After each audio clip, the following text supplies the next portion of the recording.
All right. Hey, everyone, and welcome to the office hours today for ESG-CV reporting. I do want to make clear that this is an office hours, so we're hoping to spend the vast majority of time going over and discussing questions with you all. But before we get into the questions, the team is going to spend a few minutes going over some fundamental things like questions that have come up frequently in the presentations previously. So in terms of logistics, I just want to spend a minute or so going over a few key things in terms of how to connect with us today, and then we'll get into the content. So in terms of logistics, call-in information, you could be connected to audio in a couple different ways. You can, of course, connect through your computer audio or through the phone number that's up there on the screen. We have found that the phone number tends to be a little bit clearer in terms of phone audio versus computer. So we'll go ahead and we'll put that phone number and access code in the chat for you in just a minute, but just as a heads up, if you're having audio issues, switching to phone, we'll go ahead and usually resolve that for you. And thanks, Tommy Joe, for putting that in the chat. I do want to also make crystal clear that we are recording the webinar today, so don't worry, a copy of the slides along with a recording of the webinar will be posted to the HUD Exchange, usually within a couple business days. If you have a difficulty finding the materials or need any help, just let us know, but everything should be up there in just a couple days. In terms of connecting with us, because this is an office hours, we're going to do things a little differently than we normally do during webinars. So all participants are going to have the option to go ahead and to raise their hand. And when you raise your hand, if you are comfortable verbally sharing your question, you can do that. We will unmute you if that's your preference. Or you can go ahead and just type the question in through the chat box as well.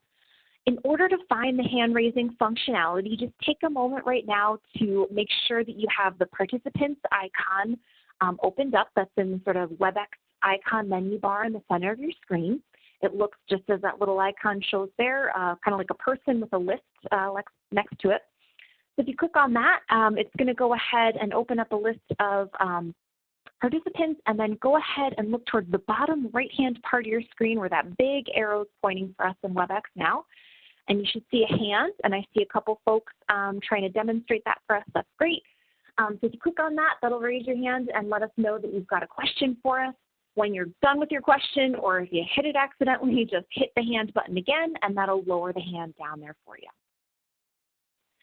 Okay, I think that's it for logistics. I'm just going to also share briefly who the team is. Oh, nope, I lied. So we've got the chat functionality as well. So if you don't want to raise your hands, go ahead and hit the chat icon, as I'm sure lots of us are accustomed to doing now in webinars.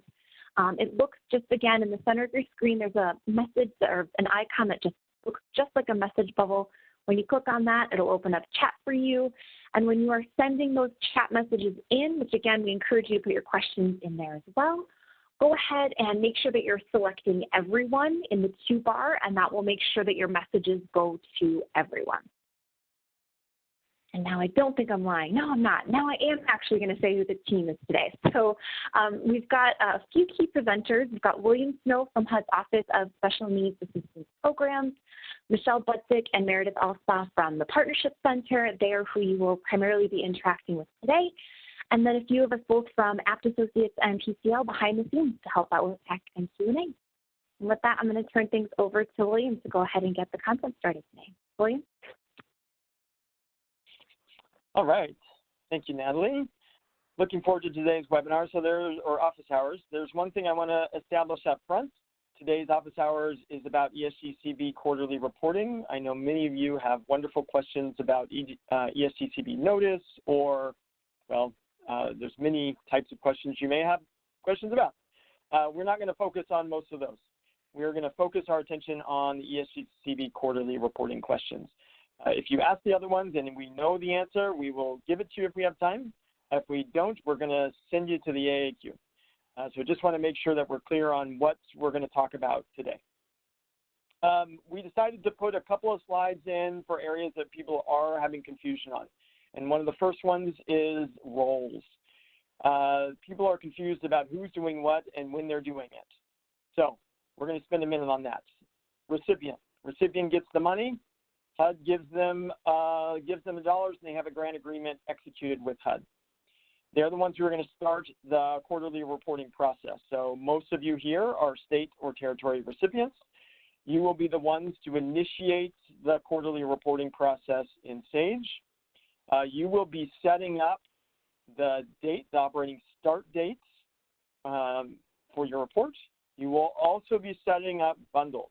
This is like the foundation for everything else.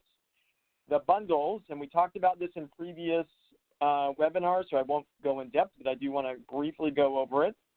The bundles essentially are a combination of projects with a common start date for a single component type, ESG component type, in a single HMIS implementation.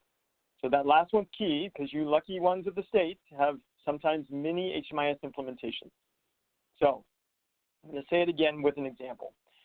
If you're the state of Massachusetts and you have, let's say, 3 HMISs, and in each of those there are several emergency shelter projects.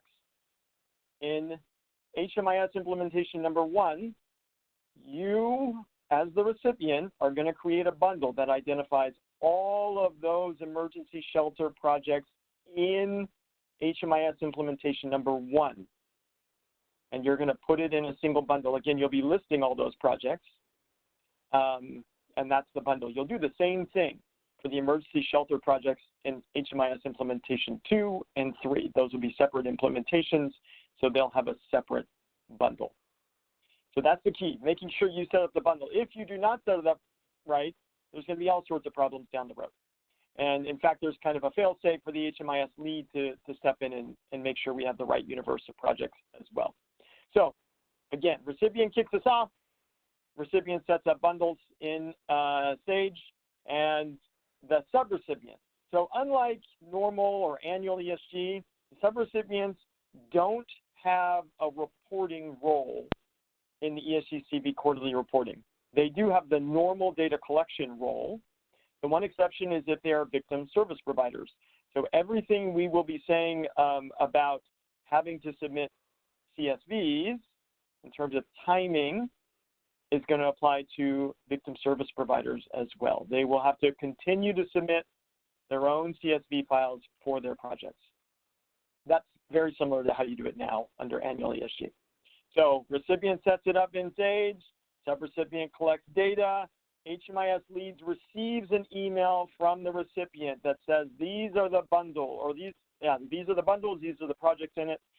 The HMIS lead looks, verifies that the right projects are there, and then if it is wrong, communicates back to the ESG recipient. Says, no, you missed X project, or this project is actually in a different HMIS implementation and not mine. So you communicate that back, then the recipient would have to redo the bundles, and then it'll go back for HMIS lead to weigh in on. A bundle technically gets set up for victim service providers. We've gotten this question before. It would include one project, but it is a bundle. And they'll get an email, and you'll submit that. You'll generate the CSV, and you'll submit that. But want to put that out there because that question has come. The final thing, when the CSV files have been uploaded. So this is, a couple weeks after that email was sent and the HMIS lead confirmed. You have a couple weeks to generate the actual report on the HMIS lead side. That needs to be generated before the 30th of the month, or before 30 days after the reporting period started. And then the recipient needs to make sure everything else is entered correctly and submitted by that 30th day. So please remember to go back in and submit. That's been a common problem in the past. So go back in, submit your data. That's the roles as they're related to the data. So let's go to the next slide, please. There were a few changes from the early webinars we had. The notice came out. Temporary emergency shelter was the thing that we'll spend a little bit of time on because some things changed from what we originally said in terms of how it's going to be defined. We don't think that impacts how you have set up the data in HMIS or how you will report it, but we want to acknowledge those changes. Because the notice is out, you also know what unique activities are available per the notice, And you now kind of see an example of what you'll see in Sage on the screen here. It shows you will be providing a narrative for your activities that are unique under the ESG-CV notice. So tell us what you did, tell us how it relates to COVID-19. All right, next slide, please.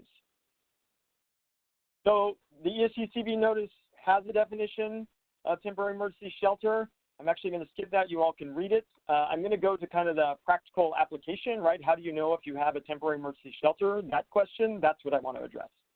So there are three core elements to understanding whether or not something you have is considered temporary emergency shelter.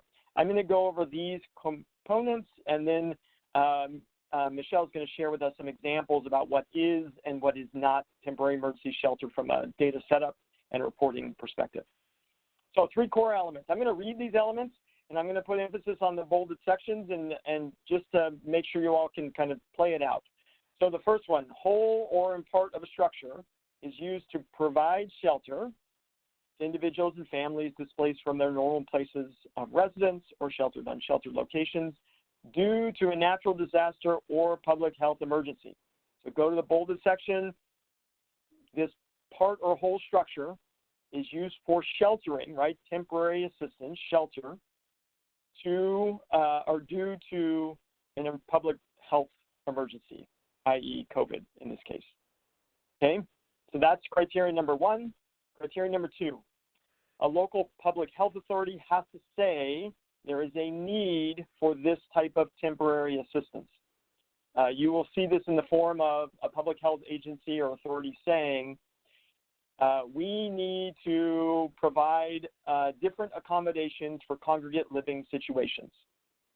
They don't have to call out shelters. They don't have to call out the homeless. They just have to say that there is a need to take special action for congregate living situations to prevent the spread of COVID-19 or to provide isolation or quarantine. So that's the key. You do need that. You need something showing that a public health authority showed that.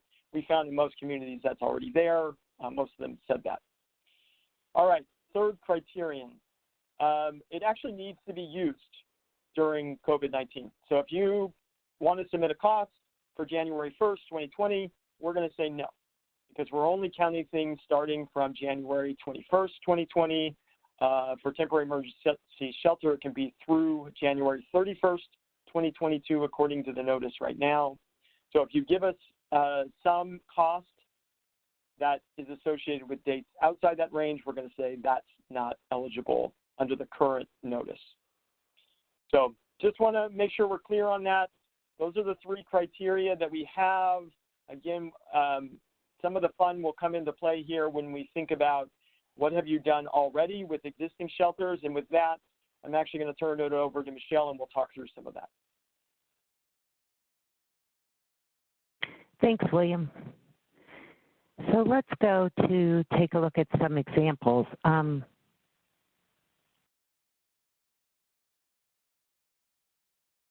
And I cannot change the slide. So next slide, Tommy Jo.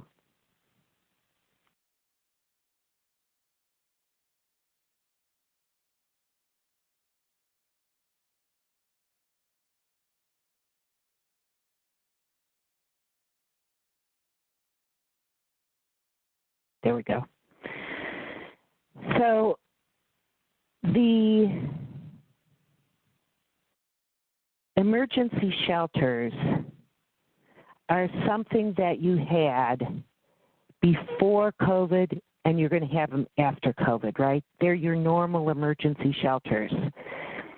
We gave out information very early in March that gave project setup guidance to all of the HMIS leads on how to set up their systems. When the notice finally came out, the kind of magical thing was that the information that we gave out before we had ever seen the notice actually reflects the notice really well. So if the HMIS leads followed that instruction, you're good to go. So what it said and what you should think of is that, again, a regular emergency shelter, not a temporary one, was there before, is there after.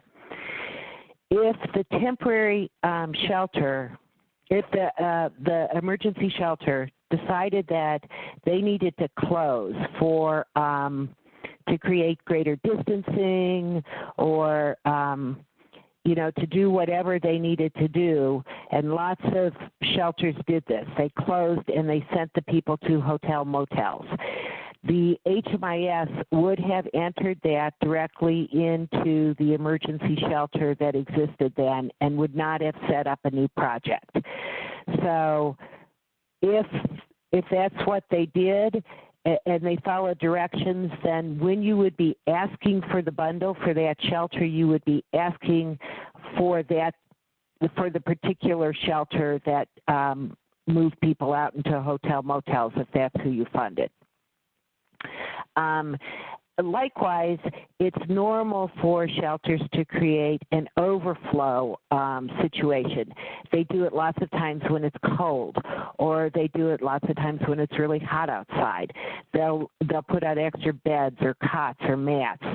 And if they did that for COVID to bring folks in, that is not a new shelter either. That's just an overflow of an existing shelter. If, however, they made a temporary emergency shelter, a temporary thing is really temporary. It's not going to be there. It wasn't there before COVID, and it's not going to be there after COVID. It's a new shelter in the inventory, either to an existing organization or to a new organization that's going to do a new shelter.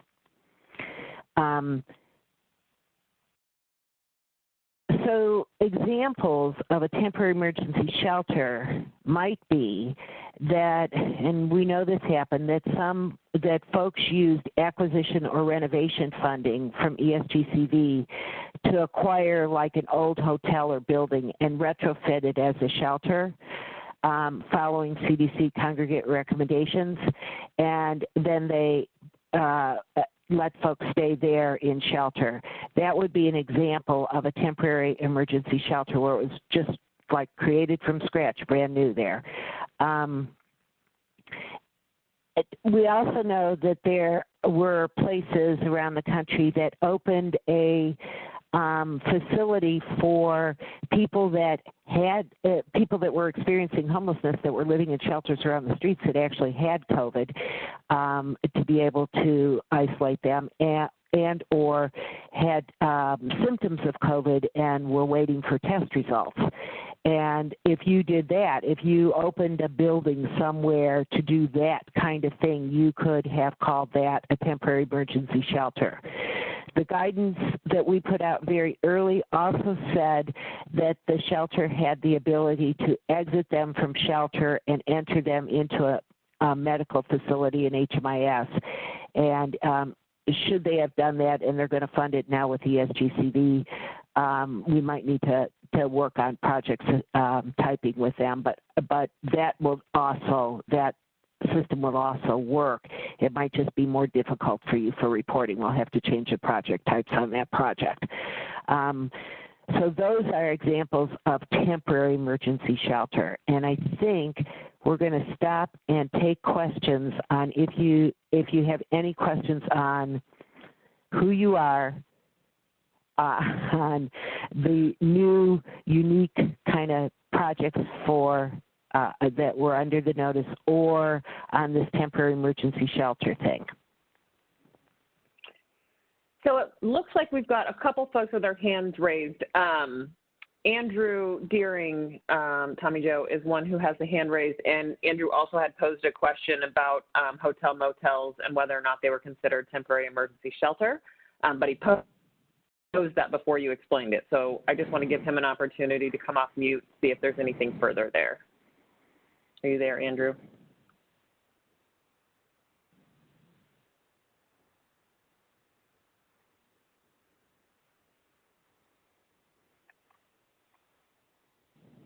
Oh, Andrew doesn't have audio. So hopefully that was the question that he had raised his hand for, and hopefully that's been addressed. Please put something in the chat if you still have a question. Laura Lama also has a question. If you want to unmute Laura, Tommy Joe.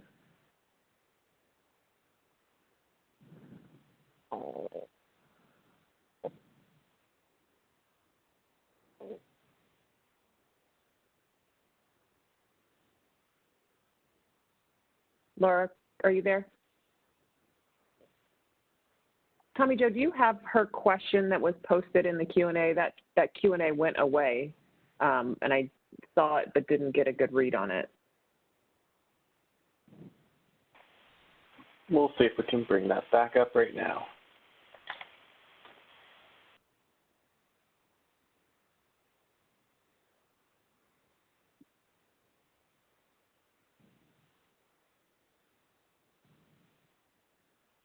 Okay. One of their longtime shelters applied for emergency shelter case management funds. Do they need to create a separate page to track the case manager's activities? No. So when you fund anything under emergency shelter, it's funded under emergency shelter essential services, or if you fund emergency shelter operating, or even if you fund emergency shelter renovation. If you fund any of those emergency shelter activities, you're going to count everybody in the shelter.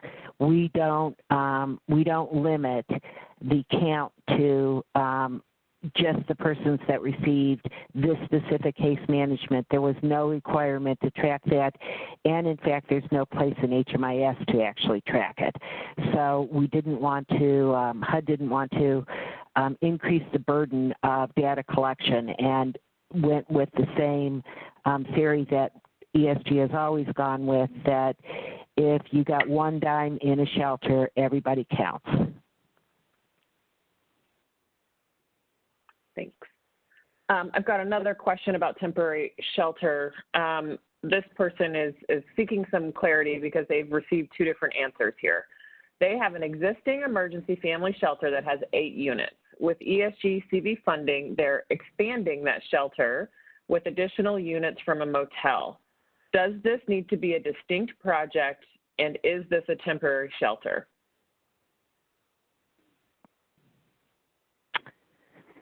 So I can jump in here, and you can correct me if I slip on this. There's actually some flexibility. I should say that up front, because this is the type of question where it depends. Like from the statement, Thomas, I'm not exactly sure if you're saying you have 8 units and your expansion is actually to serve the same 8 households, but you're using a non-congregate shelter style, so it's same unit or same households but more units, quote unquote, more units, because you're spreading out.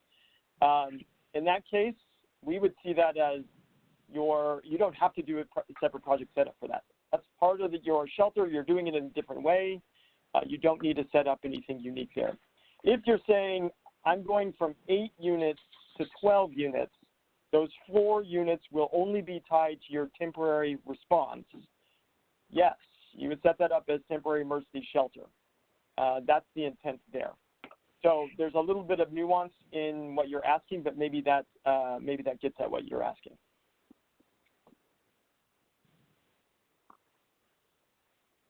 Okay. Are hotel motel vouchers under the emergency shelter project for agencies that do not have a physical shelter considered temporary emergency shelter?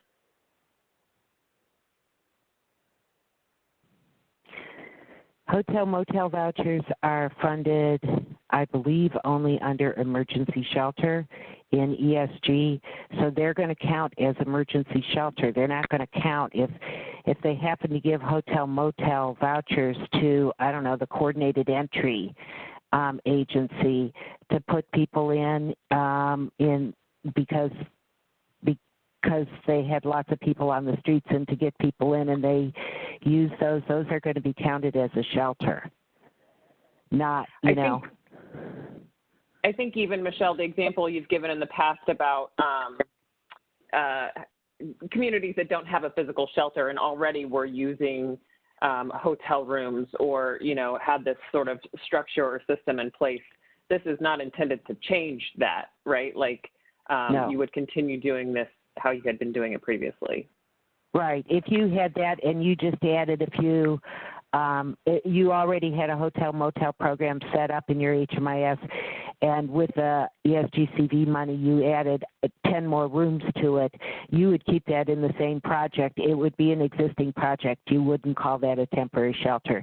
You'd only call it a temporary shelter if it really, the whole project wasn't there, the project wasn't there before, and it isn't going to be there after COVID. So in that case where you just added 10 units to something that was there before, that's going to be your regular emergency shelter.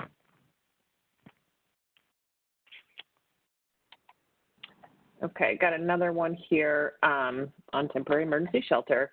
They opened a temporary shelter in a facility that was an out-of-use closed juvenile detention facility. Multiple other shelters reduced number of people in the shelter, some of whom came to this new temporary shelter. What is the classification?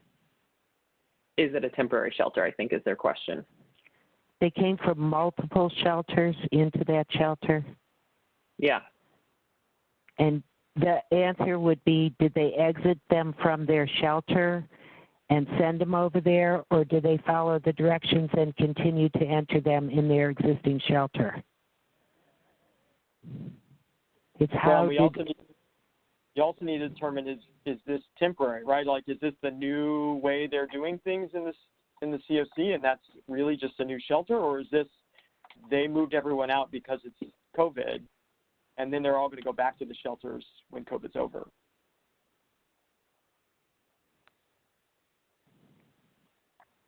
I think that's all of our temporary emergency shelter questions at this point. I do have a few around starting dates, but I think we'll take those after you go through this, Michelle. So we're going to take a look at setting the report start date. Now, let me be really clear. The reporting start date is created by you, set in SAGE, you, the recipient, set in SAGE, and then SAGE will use that reporting start date to create the bundles, and the HMIS leads will be told the dates that they run their bundles on, right? So setting this report start date is really important. The reporting start date is going to be active for all of the projects that you report on in this first initial submission. And then after that, it will continue to be used as the starting date for the cumulative bundle submission. So let's take a look at an example that we did to try to help you think this through. If you have 3 shelters and one shelter is a mass shelter. There's 400 beds there. They average 3,000 people a year. Shelter B is a family shelter. They have 50 beds. They average 800 people a year. And Shelter C is a victim service provider shelter, DV shelter. They have 25 beds, and they average about 400 people a year. And you've given all 3 of these shelters ESG-CV money. And we don't care what you gave them money for, but you gave these shelters under ESG-CV money. Obviously, Shelter A is the largest shelter, and Shelter A started on July 1st. You gave them money beginning July 1st, and they started serving people July 1st. Shelter B and C, though, you gave them money back in February. They were the first at the door screaming about COVID and kids and sheltering, and you jumped right on it and gave them money February 1st, right? So now you have to figure out what's the start date for all of these shelters. The way you do that is some real simple math. You take and figure out the monthly estimates for the shelters. So I know Shelter A served 3,000 people last year. How do I know that? Well, they got ESG funds last year, and I just opened the report and looked at the total number of people that were in that report. This is not meant to be perfect. This is not meant to be a research project for you. This is meant to be an easy way for you to figure this out. So you take that 3,000 people, you divided it by 12, and you got 250. In Shelter B, 800, you got divided by 1267. Shelter C, smaller shelter, right, you got 33 people. That's how many people we're going to estimate were there every month. How many different human beings were there in these shelter beds every month. Then you're going to look at what happens when how many people would have actually been served. We're estimating, again, using ESG-CV money. So in the case of Shelter A, they were only operating 3 months before they actually had to report, and that's 750 people. In Shelter B and C, they were actually operating for 8 months before they had to report, and so that would have been 536 and 264. So the total here that we're going to estimate you served with ESG funding in Shelter would have been 1,550. If we start our report start date on February 1st, which is the day that these two shelters started, and you would just logically say, if you didn't think about the kind of math here problems that we have, you would say, well, my start date is February 1st. But if you started February 1st, Shelter A all of a sudden is going to report 2,000 people instead of 750 people. Because remember, it was there before COVID. So it had people in those beds all the way back to February 1. And there's no method for them to say, oops, we only have to pull people beginning July 1, or only people that were served with ESG-CV funds. No way to do that. So you would report everybody, again, one dime in a shelter, you report everybody in the shelter, that would have been 2,000 people. These people would have still come in, right, and you all of a sudden your count went from 1,550 to 2,800. And what we've now done is say we've exaggerated the number of people that we served. So we're not going to do that, right? We're going to instead look at this Shelter A at 750, the original 3 months, and at Shelter B and C that are now going down to being only 3 months, and we're going to report that there were 1,050 people. It's the closest number to this without going over that we're trying to get to. We are trying very hard not to overstate the number of people that were served, and we get it that the sheltering business is hard. So to create a reporting start date for your submission, for your entire submission, you always only look at the shelters and street outreach projects. So you might have, instead of Shelter A, B, and C, you might have A, B, and a street outreach project here. You always only look at those projects and use the same math. And you do that because those projects were all here before COVID. So the projects that weren't here before COVID are the RRH projects and the homelessness prevention. In HMIS setup, those projects have to be in a unique project in their system. So if there's an ESG-CV RRH project that you funded and you went and you didn't fund it until July 1st, but you started your report on February 1st, it wouldn't matter because there were no people in there. So the report wouldn't pull any people for days that you didn't have. So we're never going to worry about RRH or homelessness prevention because by the rules, those are in their own unique projects in the system.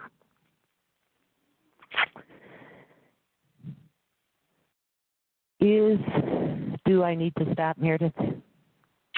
There was not a single question about the report start date that you just talked through on that. We do have a different question, but none on this particular point. Great. If there's no reporting start date questions, we're going to just kind of show you the ESG-CV resources and take then any other additional questions you have. We're open to anything on reporting. So I do have a couple teed up here. In the SAGE setup of the HMIS implementation, so when the recipient is going in and adding their HMIS leads, does the recipient need to set up all of the HMIS implementations for this first reporting period, or can they just prioritize setting up the contact information for the HMIS implementations that have beneficiaries to report?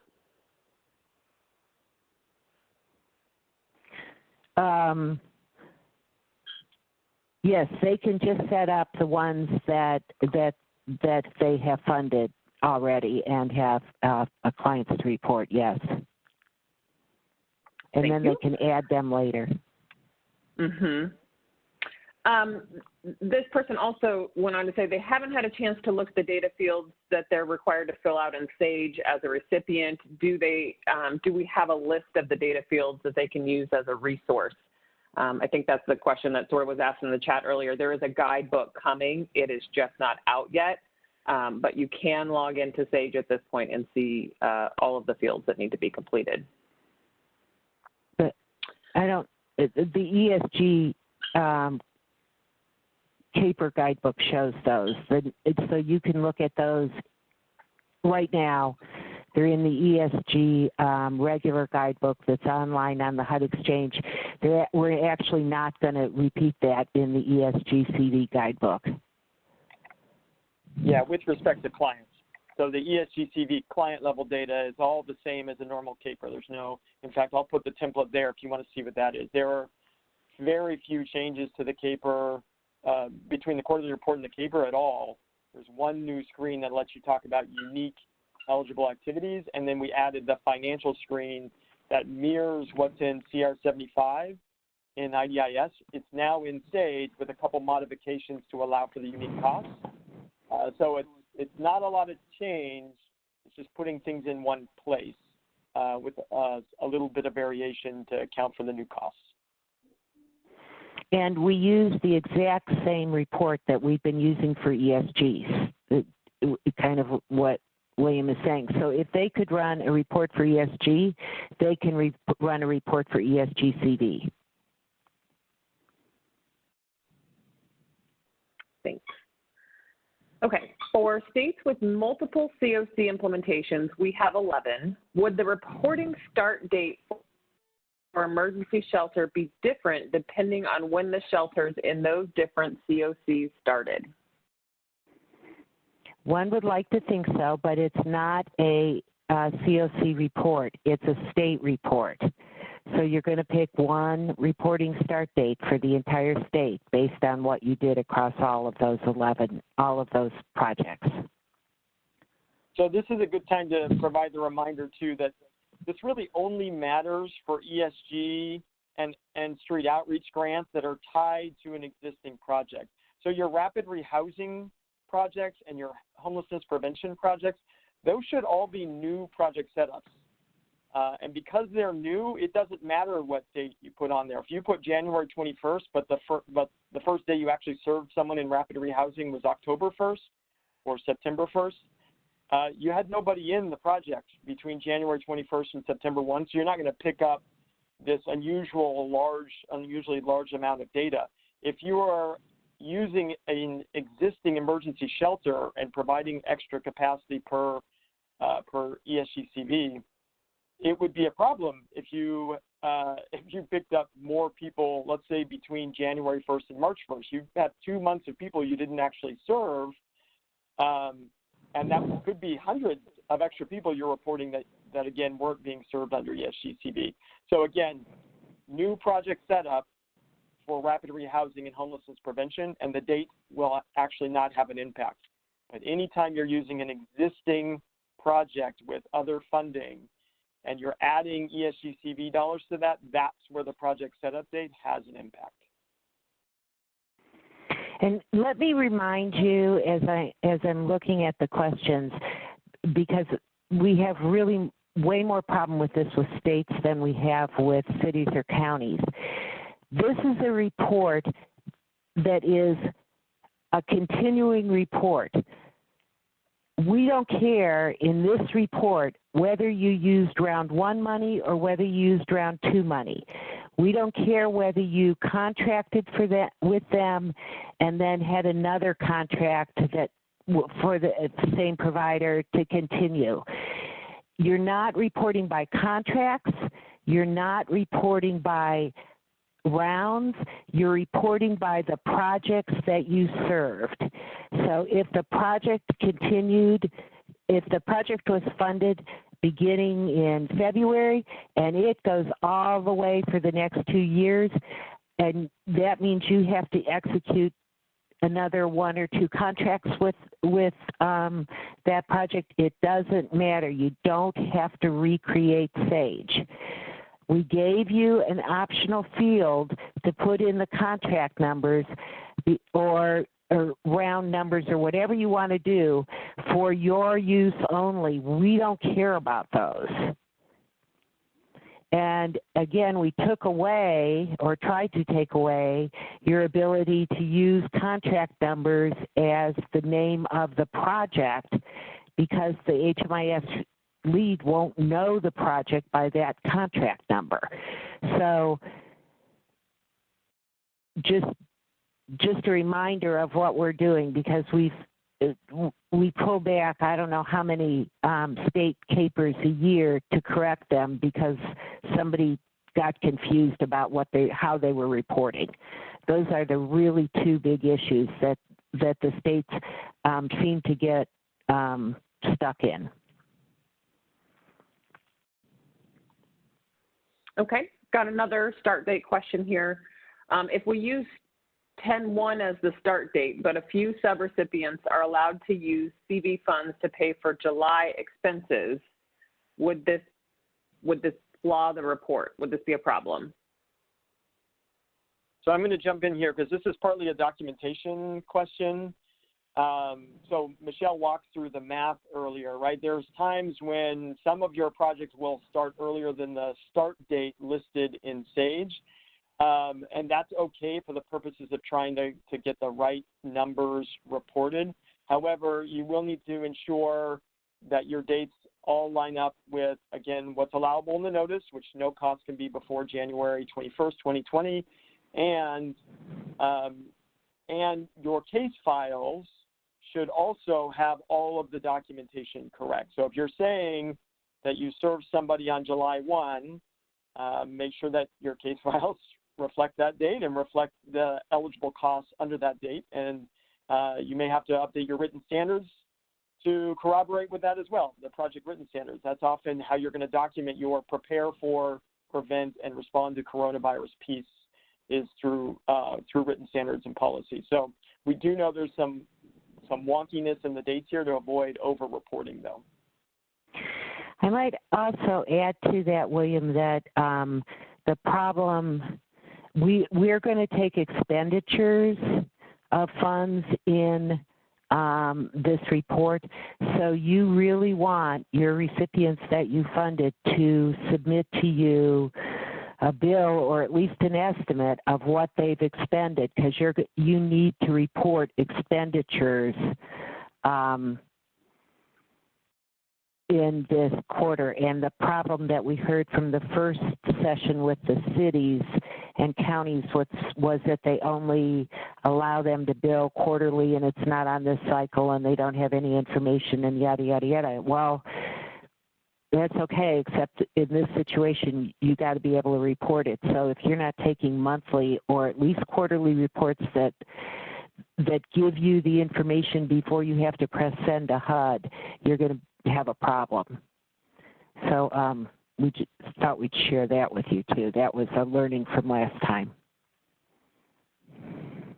Thanks.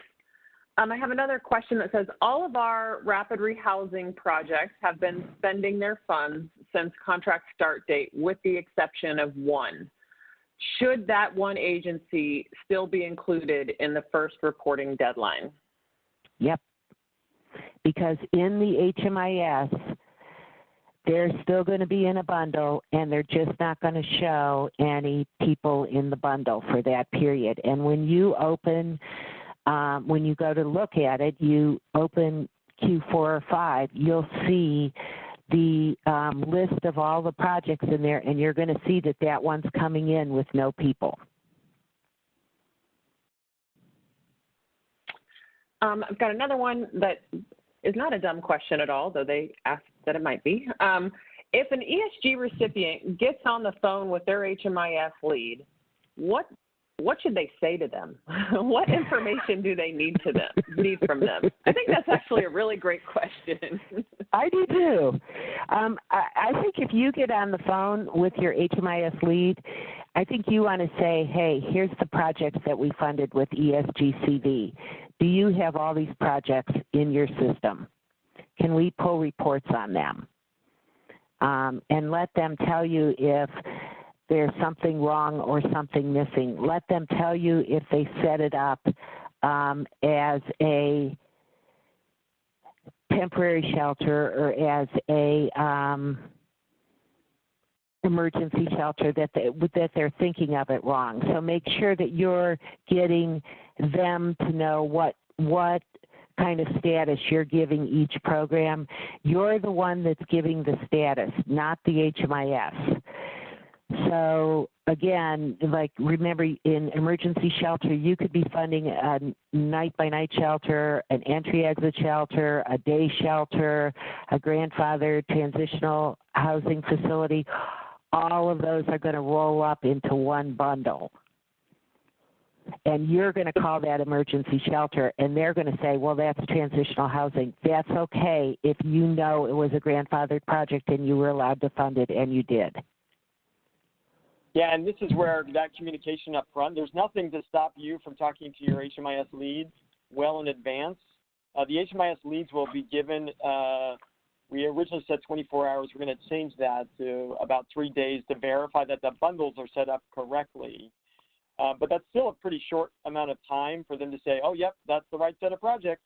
There's nothing to stop you guys from talking anytime before that. When you're setting up the bundles, call your HMIS lead and say, hey, I'm putting this as temporary emergency shelter. Do you have that set up in HMIS as a temporary emergency shelter, right? Like, that conversation is great. You should also know that we've talked a lot to the HMIS sysadmin. So this should not be new to them. They should have an idea of what's coming.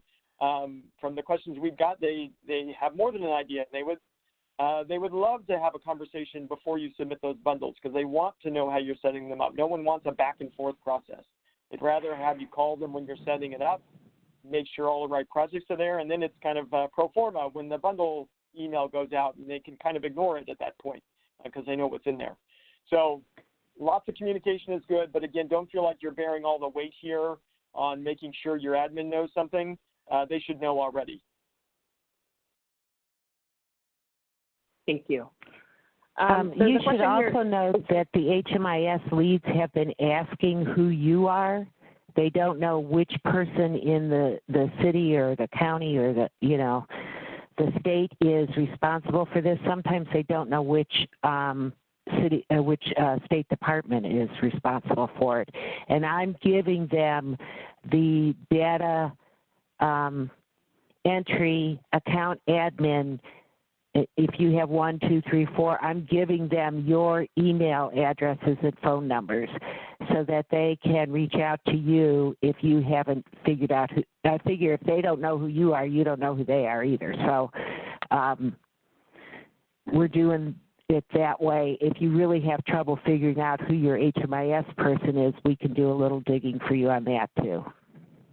Yeah, and we'd encourage you to update your contact in IDIS. We use that. We don't export it real time, but we export it at points in the year and publish that. And there are a lot of points of contact for you as the recipients that are wrong, and that's just going to create all sorts of fun and confusion. So the sooner you can update that, that'll probably help the process as well.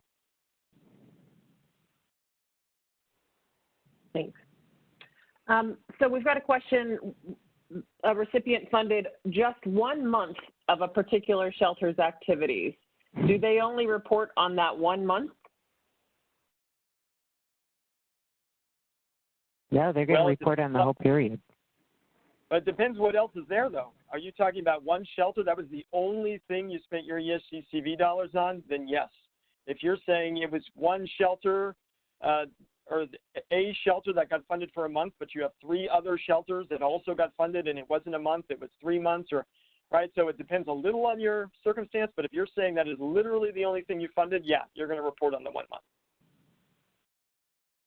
Well, we don't have the operating start date is September 30th for all of them. So if they funded just the month of March, I don't have a way to stop the HMIS pull. So you're going to have to put an AAQ in on that so that we can actually work with you to do that. Our expectation is that you did not do that kind of thing. But we know every time we assume something, there's going to be an exception to the rule. But we can't build a system for the exception. So if you did something really different, out of the ordinary, you think like funding somebody for just 1 month, you would put that in an AAQ, and we'll have to figure out how we take it from you. And just on that point, too, when you're submitting the AAQ, make sure you're selecting SAGE in my question is about so that we can get those triaged correctly. There is a question here. Can the HMIS or victim service provider submit the initial report after October 30th, 2020 if the ESG CARES subrecipients have pre-award costs before September 30th for which they have not been awarded or contracted? Nope. We don't have a mechanism to backdate. You got to get that ESG-CV in there, and you got to get at least an estimate of the expenses that you're going to allow in the back pay for them. So, and a DV shelter is bundled with a regular shelter. So there's no separate bundle for DV. I mean, there is because they're coming out of a victim service provider, but there's no separate start dates for them because they're DV. They're still in the same reporting start date as the rest of the report coming into the system.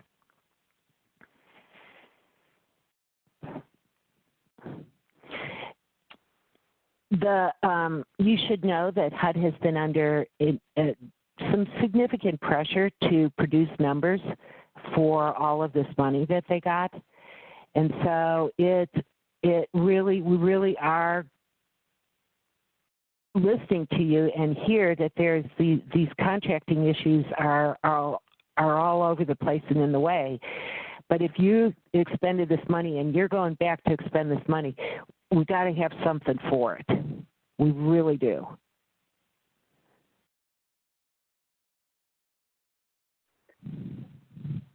Okay, we've got another one here. If one of our subrecipients was awarded shelter operations funding and we are allowing pre-award costs back to March 13th, they're going to submit their expenses back to that date for PPE and other needs they had during this time, do they need to go back and enter shelter clients into HMIS to that date also? And then would our report start date be March 13th? Yeah, your report start date would be March 13th if that's what you're going back to, and you've done that math that I showed you. So it's not the individual shelter start date, it's the collective start date of your community. And so if that's the collective start date is March 13th because you've done the math, and you gave money for PPP to emergency shelters, I'm assuming those shelters were there before and are going to be there after, and so they've had people entered all the time. They should not have had to back enter anything, because we don't care whether Joe got PPE and Sally didn't. We care how many people are in that shelter that could have gotten PPE. Yeah, it's important to know. to note one provision that is in the notice. There's kind of a strange clause that says if there was data collection in HMIS, coordinated entry, I can't forget the other one, but those two certainly come to mind, prior to June 30th, let's say it started in March, there's like a 60-day free pass where if you didn't enter data, you don't have to back into the data and it's okay. It was just this recognition that people are moving fast, they're getting things up and going, and that is the way it is. That's generally going to be the case for a new project, right? As Michelle said, if you're an existing shelter, you were entering data the whole time, and you're not going to report on anything unique there. You're just going to report on clients served. You're not going to have to like double report for only those people that got PPE, nothing like that. You're just going to report on people served. But in the event that you created a new project and you simply didn't collect the data, you had a kind of a 60-day clemency until June 30th at least. So there is some recognition that that's in play. I want to address another question actually that was raised by Aiden on training costs. It's a really good one, and it gets at something similar. It's this recognition that we provided some unique costs under the ESG-CV notice that really apply across most categories, right? Training. Training could be an all category or standalone. The notice said to report it standalone. We're actually going to see if we can have you report by component type, if that makes sense to you, or give you that flexibility to do that. But something like hazard pay, well, certainly that available to rapid rehousing providers as well as shelter providers. And so we're telling you to report like normal. You're not going to report two projects. One, all the clients served in the rapid rehousing, and then two, report them all over again because somebody in the staff got hazard pay. You're just going to report it once. And then for your hazard pay aspect, you're going to submit a narrative that says, yeah, we gave hazard pay for these folks for this reason. It was tied to COVID. Thank you. Right? Like we're not trying to double any of your data collection or data reporting. Our goal is most of these costs actually don't really have unique CSV requirements because you're serving the same clients. You're just doing a little bit more or a lot more in many cases. So we don't want you to double report that. We just want you to tell us what you did. So hopefully that makes it easier. And if you did training comes in its own kind of category under street outreach. So if you trained like the whole community at once, you don't have to break it down into people, and you don't have to create a CSV import for that because you train the staff. So if you train staff and it was across projects, you don't have to do any kind of CSV upload for that, and you just report the narrative, what you know that you trained across projects and what you trained on. And you could have been training people even that didn't receive ESG-CV, like you could have been including permanent housing providers in that training or other kind of people. So that's okay. There's a question here. Can you clarify really what is the purpose of the math to determine the start date versus simply going with the date of emergency declared by their governor? If the date that the emergency declared by your governor was the date that you started all of your contracts and everybody started serving clients on that date in shelters and street outreach, if that's how your state worked, then it would be that date. If that's not how your state allocated the money, then we need to go with how you allocated the money. Yeah, I mean, the simple way is that overcounting principle. Actually, the date the governor declared the emergency, most people were not getting our money. I think I'm safe to say nobody was getting it yet. And there are many projects that probably still won't. You're just not going to reimburse them with ESG-CV. You may have used CRF. You might use CDBG. There's any number of other sources you may use. You're going to pick up all sorts of stuff if you go back to whatever the declaration was. And even for those that do get your money or get the ESG-CV money, again, if you have the declaration on April 1st, but you didn't really start funding anything until September 1, but it's a a 200-bed emergency shelter, you have several months where you're going to be reporting on people that didn't get ESG-CV assistance at all. And so it's just to avoid that huge overcounting, and you can kind of see it there in the example Michelle gave on the screen now.